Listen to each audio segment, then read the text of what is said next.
Hello everyone, welcome to our program The Next Gen Show.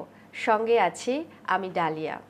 এই প্রোগ্রামের মাধ্যমে আমরা আপনাদের সঙ্গে পরিচয় করিয়ে দেব আমাদের যে বাংলাদেশে বিশিষ্ট সে সকল সফল ব্যক্তিদের সাথে যারা সফল হয়েছেন নিজ যোগ্যতায় এবং নিজ প্রচেষ্টায়।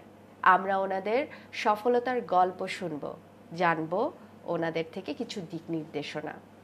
আজকে আমাদের স্টুডিওতে আছেন ভেরি ট্যালেন্টেড নতুন হচ্ছে চলচ্চিত্র নির্মাতা, যিনি গল্প বলেন ক্যামেরার ফ্রেমে এবং ইতিমধ্যে ওনার কাজের মাধ্যমে তরুণদের মাঝে আলোড়ন সৃষ্টি করেছেন এবং উনি বিশ্বাস করেন গল্পের মাধ্যমে পৃথিবীকে বদলাতে। পরিচয় করিয়ে দিচ্ছি তরুণ নির্মাতা মুহিন রাখাইন। থ্যাংক ইউ আমাকে ইনভাইট করার জন্য আপনাদের প্রোগ্রামে। তোমাকে সুস্বাগত। তো মুহিন, এই যে তুমি ক্যামেরার পিছনে জাদুকর, এখন তোমাকে ক্যামেরা ফলো করছে, নার্ভাস লাগছে না তো? আমি আসলে ক্যামেরার পিছনে অনেক কমফোর্ট, কিন্তু ক্যামেরার সামনে আমার আসলে নার্ভাসটা লাগে সবসময়। কিন্তু আমরা এটাও জানি যে তুমি ক্যামেরার সামনেও কাজ করেছো। তোমার রিসেন্টলি একটা মুভিও এই যে গত চলচ্চিত্র উৎসবে খুব প্রদর্শন হয়েছে, ঢাকা, চিটাগং এবং আরও বাংলাদেশের অন্যান্য জায়গায়। তুমি কি সেই মুভিটার ব্যাপারে একটু বলবে, যেখানে তুমি নিজেই হচ্ছে অভিনয় করেছো? সিনেমাটার নাম হচ্ছে আসলে যাই যাই দিন। তো এটা বেসিক্যালি আমরা বন্ধুরা একসাথে মিলে করছিলাম। আমরা যখন ময়মনসিংহে কাজী নজরুল ইসলাম বিশ্ববিদ্যালয়ে পড়তাম একসাথে, তো তখন আমাদের বিভিন্ন ডিপার্টমেন্টের অ্যাসাইনমেন্ট বা বিভিন্ন কাজগুলো আমরা সবাই মিলে মিশে করতাম। দেন কোভিড চলে আসলো। কোভিডে তো সব বন্ধ। সামহাও আমি বাড়ি যাই নাই, তো ক্যাম্পাসেই থেকে গেছি সাথে আমাদের কয়েকজন বন্ধু। মানে তোমার ক্যাম্পাস হচ্ছে ময়মনসিংহ ত্রিশালে। তো ওইখানে কোভিডের সময় কি করতাম, চারদিকে দোকানপাট বন্ধ, আমরা বিলে মাছ ধরতাম, ওইটা নিয়ে খাওয়া দাওয়া করতাম। দেন এভাবে বসে থেকে আর কি করব, একটা সিনেমা বানাই। ওকে, বাট তোমার ওই সিনেমাতে যেটা আমরা দেখেছি জনশূন্য, আর তোমার অলমোস্ট কোনো ডায়লগ ছিল না। আমরা ওইরকমই একটা প্ল্যানের জায়গা থেকে গেছি যে যেহেতু আমরা কোভিডের সময় আটকে ছিলাম, তো আমরা ভাবছি স্টোরিটা যদি এমনই হয় যে একজন স্টুডেন্ট তার হলে সে আটকা পড়ে গেছে, সামহাও সে বাড়িতে যেতে পারে নাই, তো তার লাইফটা আসলে কেমন হবে। হয়তো সে যখন বন্ধু বান্ধব থাকে তখন সে কথা বলতো, কিন্তু এখন তো সে একা, মানে কথা বলার সঙ্গী নাই। তো এই জায়গা থেকে বিষয়টা কিভাবে ডিল হবে এটা নিয়ে হচ্ছে আমরা আলাপ করতেছিলাম। তো ওই সিনেমার ডিরেক্টর ছিল আসাবুল ইয়ামিন, আমি আরও ব্যাচমেট। আমরা দুজন সারাদিন ভাবতেছি যে করি আসলে, মানে কোন দিকে নিয়ে যায় গল্প সেটা আমরা পরে ভাববো। আমাদের এটা খুব বেশি আমরা স্ক্রিপ্টেড ছিলাম না আর কি, আমরা মোর কাইন্ড অফ একটা টাইম পাসের মতো একটা মোমেন্ট আমরা পার করছি। দেন যখন সেটা আসলে পোস্টে আমরা গেছি, তখন আমাদের রিয়েলাইজেশন হচ্ছে এটা দিয়ে আমরা একটা স্টোরি টেলিং এর জায়গায় ক্রিয়েট করতে পারবো। তো কোভিড তো শেষ হয়ে গেল, দেন আমরা এতদিন পোস্ট প্রোডাকশন করে এটার এই আউটপুটটা বের করতে পারছি। আমরা খুব রিলেট ফিল করতেছিলাম, জানো, মানে যখন তোমার মুভিটা দেখছিলাম, সবাই তো কোভিডের সময় সেম একটা অভিজ্ঞতার মধ্য দিয়ে গেছে। খুব ভালো অভিনয় করেছো। এবার যাব তোমার ডিরেকশনের স্টোরি জানতে, কিভাবে তুমি ডিরেকশনে আসলে, মানে সিনেমা কেন? সবার আগে যদি এই আনসারটা দিই, সিনেমা কেন, এটার প্রপার আনসার আসলে আমার কাছেও নাই। মানে আমি যে জায়গা থেকে বেড়ে উঠছি, ওইখানে আমার ওইরকম পরিবেশ ছিল না যে খুব শিল্প চর্চা বা ফিল্ম রিলেটেড কথাবার্তা হবে। আমার গ্রাম হচ্ছে রাঙ্গামাটিতে, কাউখালী উপজেলায়, ঘাগড়া আমার গ্রামের নাম। তো সিনেমার সাথে আমার সম্পর্ক তখন ছিল এমন যে ছোটবেলায় আমরা 20 টাকা 50 টাকা দিয়ে সিডি ভাড়া করে করে সিনেমা দেখতাম, অ্যান্ড মোস্ট সিনেমা ছিল বলিউডের সিনেমা। তো একটা সিনেমাকে আসলে আমি তখন ওই অ্যাঙ্গেলে দেখতাম যে একজন নায়ক থাকবে, একজন নায়িকা থাকবে, একজন ভিলেন থাকবে, কিছু ইমোশন মোমেন্ট থাকবে, যেটা মানে আমার কাছে মনে হতো এটাই সিনেমার মেইন অংশ। এবং সত্যি কথা বলতে আমি যখন কলেজ শেষ করে ইউনিভার্সিটির এডমিশনের জন্য ট্রাই করতেছি, দেন আমি একটু ট্রাই করতেছিলাম যে কম পড়াশোনা আসলে কোন জায়গায়। বাট ইন্টারেস্টিংলি ফিল্ম সাবজেক্টটা তখন খুবই নতুন ছিল। বাংলাদেশে তখন পাবলিক ইউনিভার্সিটির মধ্যে ঢাকা বিশ্ববিদ্যালয় ছিল, আর জগন্নাথ ইউনিভার্সিটিও আপনার এই নজরুল বিশ্ববিদ্যালয়ের সাথে সাথেই চালু হয়েছিল। দেন আমার কাছে মনে হলো এটা একটু পরে দেখি কেমন হয়, বাট বাড়ি থেকে হচ্ছে এই পারমিশনটা দিচ্ছিল না যে এবং এটা। পড়ার পরে তুমি আবিষ্কার করলে যে আসলে কোথাও কম পড়ে হয় না, প্রচুর কম পড়তে করে হয়। হয় না, এন্ড ফিল্মে পড়ার পর পড়াশোনার পাশে প্রচুর দেখতেও হয়। হ্যাঁ, এন্ড ওই দেখতে গিয়ে আমি যা দেখলাম যে আসলে আমি তখন কয়েকজন ফিল্ম মেকারের ফিল্ম টানা দেখা শুরু করছি, যেমন এর মধ্যে কিম কিদু, স্করসিস, কিম কিলু, এটা কিম কিদু কোরিয়ান একজন ফিল্ম আচ্ছা মেকার। আচ্ছা, সরি আমি তো ওনার সিনেমা আসলে আমার একটু বেশি ভালো লাগে। ওকে, কেন তুমি একটু বলবে?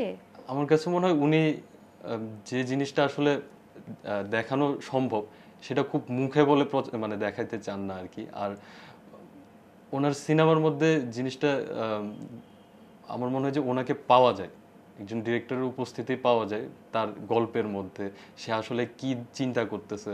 আমার কাছে মনে হয় কিম কিদু খুব ড্রামাটিক ওয়েতে ব্রুটালি চিন্তা করে। আচ্ছা, তো নামটা আমি আর একটু ভালো করে ওনার জানতে নাম চাই। হচ্ছে কিম কিদুক। কিম কিদুক, জি। তো খুবই ব্যতিক্রম নাম। হ্যাঁ, ওনার একটা বিখ্যাত সিনেমার নাম শুনতে চাই। ওনার কয়েকটা বিখ্যাত সিনেমার মধ্যে আমার প্রিয় cinema spring summer fall winter and spring, then three iron, আচ্ছা, অ্যান্ড দ্য পিয়েটা নামে একটা আছে ওনার সিনেমা। অ্যান্ড আমি তো বড় হয়েছে আসলে যে বলিউড ঘরানার সিনেমা দেখার পরে, যেগুলোতে আসলে ওভার ড্রামাটিক। আমাদের ইন্ডিয়ান সাবকন্টিনেন্টে যে মানুষজন থাকে তারা আসলে সব কিছুর মধ্যে একটু ওভার জিনিস পছন্দই করেন, যেমন খাবার দাবার একটু মশলা বেশি, ফ্যামিলিতে একটু ড্রামা বেশি। সিনেমাতেও এই ওভার জিনিসটা সবাই পছন্দ করে। বাট কোর ফিলোসফির জায়গা থেকে আসলে আমরা খুব কম ডিলই করি আমাদের এই সাবকন্টিনেন্টে, মোর আমরা ইমোশন জায়গাটাকে ক্যাচ করতে চাই। তো ওই জায়গা থেকে আমার কাছে মনে হচ্ছে কিম কিদোকের সিনেমা খুব সাইলেন্টলি ইমোশনালি ডিল করে আমার কাছে মনে হয়। তো জানি না আসলে খুব কোড অ্যান্ড কোড কিভাবে আমি ওনার সিনেমা পছন্দ করি, কিন্তু আমার ভালো লাগে আর কি ওনার সিনেমা। কোন সিনেমাটা দেখে তোমার মনে হয়েছে যে হ্যাঁ, আমিও ওনার মতন এরকমই একটা সিনেমা বানাবো? আম, এই জায়গা থেকে আসলে টাফ, কারণ কিম কিদুককে আমি খুব পছন্দ করি, কিন্তু উনি যে সিনেমা বানান আমি বিশ্বাস করি এই ধরনের সিনেমা আমি জীবনেও বানাতে পারবো না। তো তবুও চেষ্টা করি ওনাকে ফলো করার। এন্ড হয়তো ফলো করলেও আমি বোধহয় আমি যখন সিনেমা বানাইতে যাই তখন সবকিছু ভুলে যাই, মানে সবকিছু ভুলে যাই কাইন্ড অফ। আমি খুব নতুন জায়গা থেকে ভেবে কাজটা করা শুরু করি আর কি। তো এভাবে যদি বলতে যাই আমার ফার্স্ট ফিল্ম মেকিং এর জার্নি যদি বলি, আমি আসলে প্রথম যখন ফিল্ম মেকিং শুরু করছি তখন আর্ট ডিরেক্টর হিসেবে আমি আসলে কাজ করতাম, মোর সেট ডিজাইনিং। আর্ট ডিরেক্টর আর ফিল্ম ডিরেক্টরের মধ্যে পার্থক্য কি? ওকে, আর্ট ডিরেক্টর হচ্ছেন টোটাল ফিল্মের ডিজাইনটা দেখেন আর কি, যে আচ্ছা। সেট থেকে শুরু করে প্রপস কোনটা কি কালারের বা কোন ডিজাইনের, এই জায়গাটা উনি দেখেন আর কি, স্টোরির উপর নির্ভর করে। এন্ড এটা ডিরেক্টরের ডিরেকশন অনুযায়ী হয়। আচ্ছা, তো তুমি আর্ট ডিরেকশন দিয়েছিলে কোন ফিল্মে? আমি এখন পর্যন্ত যতগুলো সিনেমা ডিরেকশন দিছি তার থেকে বেশি আর্ট ডিরেকশনই দিছি বলতে গেলে। তুমি কি কয়েকটা আমাদের ফিল্মের নাম বলতে পারো? হ্যাঁ, আমাদের এই যে ৭ দুগুণ ১৪ নামে একটা সিরিজ ছিল বায়োস্কোপে, সেটা বলতে গেলে আমরা এই যে ইউনিভার্সিটিতে যারা একসাথে বসছি তারা মিলে এই একটা সিরিজ ইয়া করছিলাম, যেখানে ১৪টা শর্ট ফিল্ম ছিল। এর মধ্যে আমি ১২টাতে আর্ট ডিরেকশন দিছিলাম। বাহ। দেন এরপরে আমরা আরেকটা সিরিজ করছিলাম গাইবো বিজয়ের গান নামে, বিজয় দিবস উপলক্ষে। তো ওইটাতেও ৫টা শর্ট ফিল্ম, যেটা হচ্ছে ওয়ান টেক শর্ট ফিল্ম ছিল ৫টায়। আচ্ছা, তো এই ৫টা শর্ট ফিল্মেরই আমি আর্ট ডিরেকশন দিয়েছিলাম। এন্ড মাঝে মাঝে কিছু নাটকেও আর্ট ডিরেকশন দিই আমি। তবে এখন খুব মনোযোগ দিই ডিরেকশন দেওয়ার জন্য। আচ্ছা, তোমার ডিরেকশন মানে তোমার নির্মাণ হওয়া সিনেমার সম্পর্কে একটু জানি। আচ্ছা, যেটা হচ্ছে যে দেশের বাইরে বিভিন্ন মানে বিশ্বমঞ্চে যে প্রদর্শনী হয়েছে তোমার সিনেমা, সেটা সম্পর্কে একটু জানো। আমার মেকিং এর জায়গা থেকে যদি বলি, আমার কাছে মাঝে মাঝে মনে হয় জিনিসটা অ্যাক্সিডেন্টলি হয়ে গেছে, কিন্তু অ্যাক্সিডেন্ট বলতে আসলে কিছু নাই। তো আমার ওই ফার্স্ট শর্ট ফিল্ম আমি যখন আমার ওই রকম বানানোর কোনো ইন্টেনশনও ছিল না, আমি আসলে একটা জায়গায় ঘুরতে গেছিলাম। তো ওই সময় আমার আবার একটা কোর্সের হচ্ছে এক্সাম চলতেছিল। তো আমি একটা স্টোরি ডেভেলপমেন্ট করছিলাম। তুমি অলরেডি এখনো কি স্টুডেন্ট? আমি অনার্স শেষ করছি এখান আচ্ছা। থেকে, এখন প্রফেশনালি ফিল্ম মেকিং এ কাজ করতেছি। তো একটা গল্প ছিল আমার কাছে, আমি এটা কোথায় বানাবো কিভাবে বানাবো ওইটার কোনো প্ল্যান করিনি, বাট গল্পটা মাথার মধ্যে ছিল এমন একটা অবস্থা। দেন ঘুরতে গেছিলাম হচ্ছে নেত্রকোনা জেলার, এটা গারোদের একটা গ্রাম, একদমই ইন্ডিয়ার বর্ডারের ঘেঁষা আর কি। ওই গ্রামটা খুবই বলতে গেলে আধুনিকতার ছোঁয়ারই বাইরে, নেটওয়ার্ক নাই, ইলেকট্রিসিটি নাই, এমন একটা গ্রাম। তো আমার গল্পটা ছিল একজন বৃদ্ধ আর বৃদ্ধার কাপল নিয়ে। তো গল্পটা মাথায় ছিল, ওই জায়গা থেকে ঘুরতে ঘুরতে আমার কাছে মনে হলো যে আমি একজন কাপল দেখলাম যারা হচ্ছে এরকম বয়স্ক বৃদ্ধ, এন্ড তারা খুব লোনলি থাকে ওইখানে। আমি দেখেছি তোমার এই সিনেমাটি, আমি শিল্পকলায় গিয়ে দেখেছি এবং আমার সাথে আমার বোনরা সবাই ছিল, আমরা খুব এনজয় করেছি। বিশেষ করে তোমার ফ্রেমিং গুলো অসাধারণ। আমার তো খুবই ইচ্ছা একবার এই শোতে তোমার মানে ডিরেকশনে আমরা শো করব। পসিবল তো করা যেত। হ্যাঁ। তো ওই জায়গা থেকে আমি যখন এই বুড়ো বুড়িদের নিয়ে স্টাডি করা শুরু করছি, ওরা তো আসলে প্রফেশনাল ফিল্ম মেকার না, তো ওদেরকে আমি কিভাবে আমার ফিল্মে অ্যাড করব। আর আমার এক্সপিরিয়েন্স এর আগে যা ছিল আর্ট ডিরেক্টর হিসেবে, আমি কাজ করছি খুব প্রফেশনাল লোকদের সাথে, মানে প্রফেশনাল অ্যাক্টর অ্যাক্ট্রেস যাদের হচ্ছে ইনস্ট্রাকশন দিলে তারা বুঝে যেতে পারে আর কি। আচ্ছা। তো ওইটা আমার জন্য একটা খুবই টাফ চ্যালেঞ্জ ছিল যে একজন নন প্রফেশনাল লোকদেরকে কিভাবে আমি আসলে ইনস্ট্রাকশন দিয়ে এই নতুন একটা জায়গায় ফিট করব। খুব ইম্পর্টেন্ট। তো মোর আমি ক্যামেরা সবকিছু বাদ দিয়ে দিছি, আমি মোর তাদের সাথে এই গল্পে গল্পে আলাপ করা শুরু করছি যে আপনাদের জীবন নিয়ে যদি এইভাবে গল্প হয়।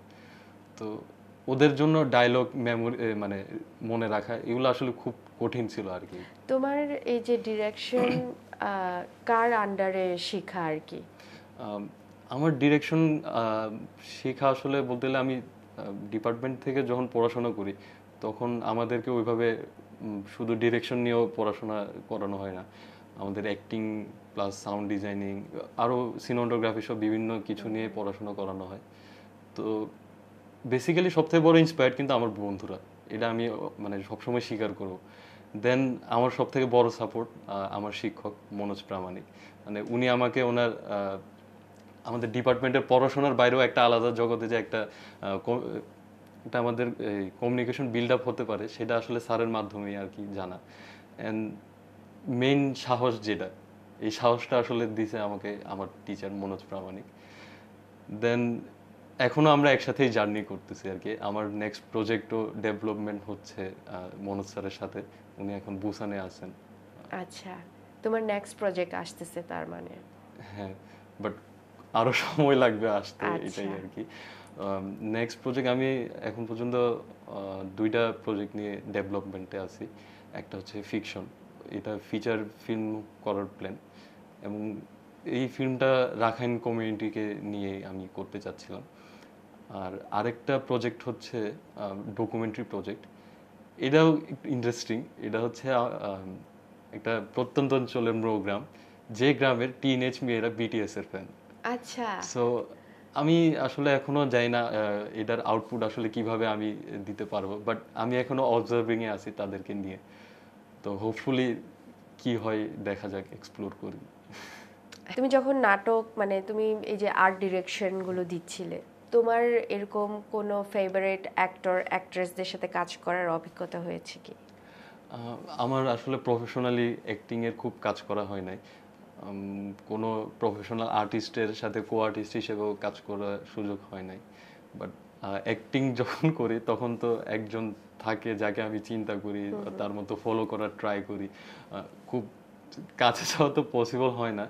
তো ওই জায়গা থেকে আমি যখন যাই দিন শুটিং চলতেছিল তখন আমার মাথার মধ্যে চলতেছিল ক্রিশ্চিয়ান বেলের একটা সিনেমা মেশিনিস্ট। তো ওইটাও কাইন্ড অফ একটু সাইকোলজিক্যাল মুভি, খুবই লোনলি জায়গা থেকে। তো আমি ট্রাই করতেছিলাম ওর সাইকোলজিটাকে ধরার ওই জায়গা থেকে, জানি না ধরতে পারছি কিনা। অবশ্যই পেরেছো, দুর্দান্ত অভিনয় করেছো তুমি। নেক্সট প্রশ্নে যাচ্ছি, বাংলাদেশে তোমার ফেভারিট অ্যাক্টর এবং অ্যাক্ট্রেস কারা কারা, এবং যাদের সাথে তুমি কাজ করতে চাও? আচ্ছা, এটা খুবই একটা টাফ প্রশ্ন, কারণ আমি আসলে যেভাবে ফিল্ম মেকিংটা করতেছি, আমি খুব প্রফেশনাল অ্যাক্টরদের সাথে আসলে আমার কাজ করা হয় না, বা আমার স্টোরি টেলিংও ওই ধরনের জায়গা থেকে না যে খুব প্রফেশনাল আর্টিস্টদের নিয়ে ডিল করার মতো। তো আমি এখন পর্যন্ত যে কাজগুলো করছি এগুলার সবাই হচ্ছে নন প্রফেশনাল অ্যাক্টর অ্যাক্ট্রেস। হ্যাঁ, মানে ইন ফিউচার তো তুমি আরো ভালো ভালো অ্যাক্টর অ্যাক্ট্রেসদের সাথে কাজ করবে। বাট আমার ড্রিমটা হচ্ছে মোর আমি নন প্রফেশনালদের সাথে কাজ করার আরো। এটার একটা কারণও আছে। এটার কারণ মানে আমি একটা খুব অদ্ভুত একটা আনন্দ পাইছি।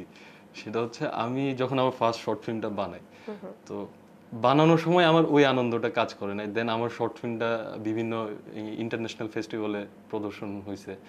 তো আনফরচুনেটলি যাওয়া হয় নাই, গেলে তো একটা দারুণ এক্সপিরিয়েন্স হইতো। তো এই ধরনের বড় বড় জায়গায় আসলে নিজের ফিল্ম দেখানোটা আসলে খুবই আনন্দের। কিন্তু এই আনন্দ আরো ফিকে হয়ে গেছে যখন আমি আরো বড় আনন্দ পেয়ে গেছি। সেটা হচ্ছে আমি যাদের সাথে এই ফিল্মটা বানাইছি তাদের সাথে ওই বাড়ির উঠানে গিয়ে আমি ফিল্মটা স্ক্রিনিং করছি, এন্ড দেন পুরা গ্রামবাসী মিলে আমরা একসাথে সিনেমাটা দেখছি। আমি ওই মোমেন্টটা সারা জীবন মনে রাখবো। And এটাই আমাকে আরো মোর ইন্সপায়ার্ড করে যে যারা নন প্রফেশনাল লোকজন তাদের সাথে ফিল্ম মেকিং করা।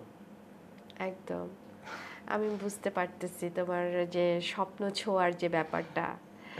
আমি এটাও ডিনাই করতেছি না যে আবার প্রফেশনাল অ্যাক্টর যারা তাদেরকেও প্রয়োজন film making A, but film making এর তো বিভিন্ন স্টাইল থাকে বা বিভিন্ন ধরন থাকে। তো এটা ডিপেন্ড করতেছে আসলে ফিল্ম মেকার কোন অ্যাঙ্গেলে আপনি এই সিনেমাটা যে আসলে। তুমি মানে সিনেমাকে তুমি গ্রামে নিয়ে গেছো, মানে গ্রামবাসীদের হাতে তুলে দিয়েছো তোমার সিনেমাকে, ঠিক তেমনি আমাদের দেশীয় সিনেমা যখন বাইরের দেশে যায় এবং খুব ভালো অ্যাচিভমেন্ট নিয়ে আসে, এবং অনেকেই নিয়ে আসতেছে অ্যাক্টিংয়ে, ডিরেকশনে, কেমন লাগে ব্যাপারটা?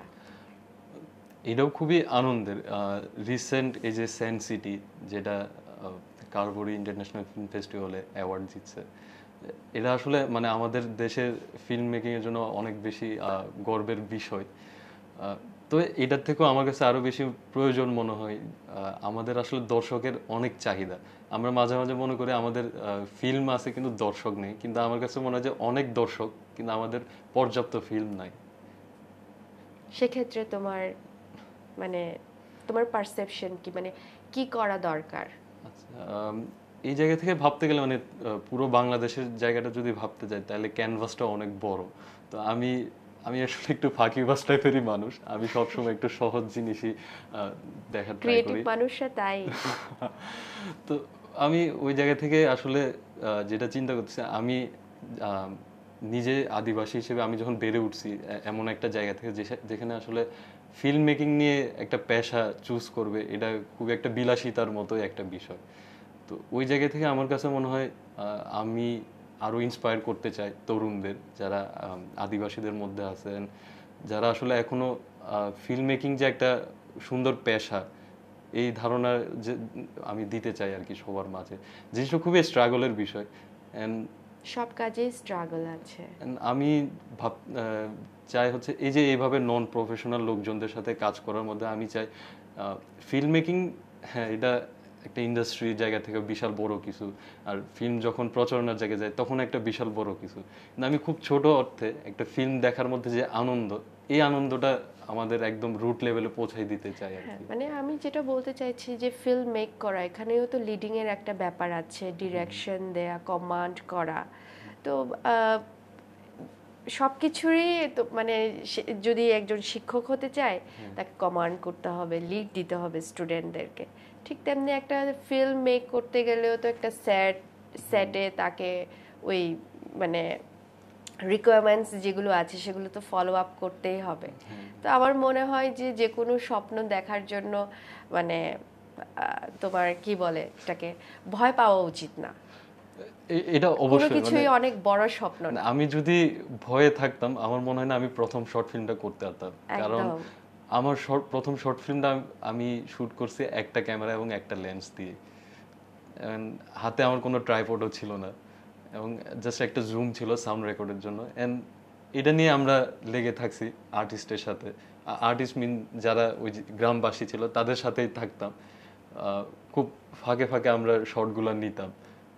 দেন আমার কাছে তারপরে মনে হচ্ছে যে আসলে ফিল্ম মেকিং এর জন্য একটা প্রপার স্টেপ নেওয়ার দরকার, এন্ড ওই স্টেপটা নেওয়ার জন্য সাহসটা দরকার। একদম তাই। তুমি প্রথম সিনেমা হলে তোমার মানে গিয়ে কোন সিনেমাটা তুমি দেখেছো?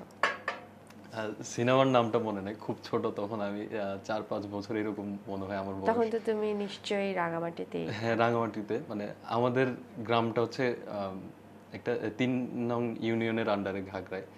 তো এখন তো বাংলাদেশে বিভিন্ন জেলাতেও সিনেমা হল থাকে না, তখন ইউনিয়নেও ছোট ছোট সিনেমা হল ছিল। তো এলাকায় আমি খুব বাচ্চা দেখে হচ্ছে আমাকে টিকিট নিত, চেক করতো না। আচ্ছা। তো আমি গিয়ে হচ্ছে হলে গিয়ে বসে থাকতাম। তখন আমি বাংলাও পড়তে পারতাম না, এন্ড বাংলা ভাষাও তেমন ঠিক মতো বুঝতাম না। তো হলে গিয়ে দেখতাম দীপজলকে খুব মনে পড়ে, কিন্তু সিনেমার নাম আমার মাথায় তেমন যা করে না। তো দেখতাম দীপজল ওইখানে ডায়লগ ডেলিভারি দিতেছে, আমি জাস্ট টাইম পাসের জন্য বসে বসে ওইখানে টাইম পাস করতাম। দেন এই যে যেটা বললাম যে বলিউডের সিনেমা ক্যাসেট ভাড়া করে করে দেখা। যখন কলেজে উঠি তখন হচ্ছে আমার এক বন্ধু আমাকে একটা সিনেমা সাজেস্ট করে, সিনেমার নাম হচ্ছে শশাঙ্ক রিডেম্পশন। তো প্রথম প্রথম খুব ঘুম পাচ্ছিল, এরকম টাইপেরই মনে ছিল যে একটা সিনেমা এত বোরিং কেমন হয়। তো আমি কথাগুলো খুব কষ্টে বোঝার ট্রাই করছি, কারণ ইংলিশ আমার খুব মানে কষ্ট হয় বুঝতে। তো ওই ওই সময় আরো কলেজের সময় যে আমি প্রথম ঢাকায় আসছি জীবনে, তো খুব কষ্ট করে দেখে দেখে দেন বন্ধুর থেকে বোঝার চেষ্টা করলাম যে আসলে এটা কিভাবে। না আমি তো এতদিন দেখছি যে নায়ক নায়িকা খুব নাচে, এগুলাতে আমরা মজা পাই। দেন ও একটা এমন কথা বলে যেটা আমাকে খুব মানে ভালো লাগলো আর কি, যে একটা কবিতার মতো একটা সিনেমা হইতে পারে। এবং হ্যাঁ, তোমার শশাঙ্ক, কথার প্রেক্ষিতে তাহলে এটা প্রশ্ন করি যে একটা সিনেমা তৈরি করতে কোনটা বেশি শক্তিশালী, ডায়লগ, স্ক্রিপ্ট, অভিনয় নাকি গল্প? উম, আমি বলবো যে সবকিছুরই একটা প্রেজেন্টেশনটাই মেইন, মানে ডায়লগ ইম্পর্টেন্ট বাট আপনার সিনেমার ডায়লগ নাও থাকতে পারে। তো আমার কাছে মনে হয় যে আপনি জিনিসটা কিভাবে প্রেজেন্ট করেন। তো সামসারা নামে একটা সিনেমা দেখছিলাম খুবই রিসেন্ট, লুই পাতিনো নামে একজন ডিরেক্টর, স্প্যানিশ ডিরেক্টর, বাট উনি ফিল্মটা বানাইছেন হচ্ছে লাওস আর হচ্ছে আফ্রিকার একটা দেশ নিয়ে। দেন এই সিনেমা আমাকে একটা নতুন পার্সপেক্টিভ দেয় যে আমরা তো সবসময় ভাবি যে একটা সুন্দর গল্প দরকার, অনেক ইমোশন বা এই জায়গা থেকে ডিল করা দরকার সিনেমাকে। বাট সিনেমা তো আসলে দিন শেষে অডিও আর ভিডিও, অডিও ভিডিও মিলে একটা মিডিয়াম। তো এটা আমাদের একটা ইলিউশন টাইপের একটা জায়গা তৈরি করে দেয়, এবং সেই ইলিউশনটাই হচ্ছে আমাদের ওই ঘোরে ফেলায় দেয় যে আসলে সিনেমাটা কষ্টের নাকি আনন্দের, এই জায়গা থেকে। তো আমার কাছে মনে হচ্ছে দিন শেষে যে এটা প্রেজেন্টেশনের উপর ডিপেন্ড করে যে আপনি কিভাবে জিনিসটা প্রেজেন্ট করতেছেন। একটা ভালো গল্প যে একটা ভালো সিনেমা হবে এটা আসলে বলা মুশকিল। Star or moon? Moon. Action film or comedy film? Comedy film. বড় বাজেটের ছবি নাকি ভালো মানের গল্প? ভালো মানের গল্প। থিয়েটার, সিনেমা অর ঘরে বসে OTT? Theatre cinema. Award or dream fulfilling? Dream fulfilling. Award না কেন? ওই যে যেটা বললাম, মানে আমি, অ্যাওয়ার্ড তো ইন্সপায়ার করে। হ্যাঁ অ্যাওয়ার্ড ইন্সপায়ার্ড করে, বাট আমার কাছে মনে হচ্ছে আমি যে অ্যাঙ্গেলে ফিল্ম মেকিংটা করতেছি মোর ইন্সপায়ার করে আমাকে ওই রুট লেভেলের মানুষরা। তুমি কি স্বপ্ন দেখো অস্কার জিতেছো তুমি? মাঝে মাঝে স্বপ্ন দেখি, কিন্তু কোনোদিন মনে হয় না আমি ওই গোলে যাব আর কি। আমি মোর চিন্তা করি আমার ডিজায়ারটাকে ফুলফিল করার through film making. Last one, fame or inner piece? Inner piece. একদম শোর শেষ পর্যায়ে চলে এসেছি। মুহিন রাখাইন, তোমার সাথে গল্প করে খুব ভালো লাগলো। কখন যে সময় চলে গেল বুঝাই যায়নি। ভালো থেকো, আর অনেক অনেক ধন্যবাদ তোমাকে আমাদের সাথে সময় দেওয়ার জন্য। থ্যাংক ইউ সো মাচ আমাকে এখানে সুযোগ দেওয়ার জন্য।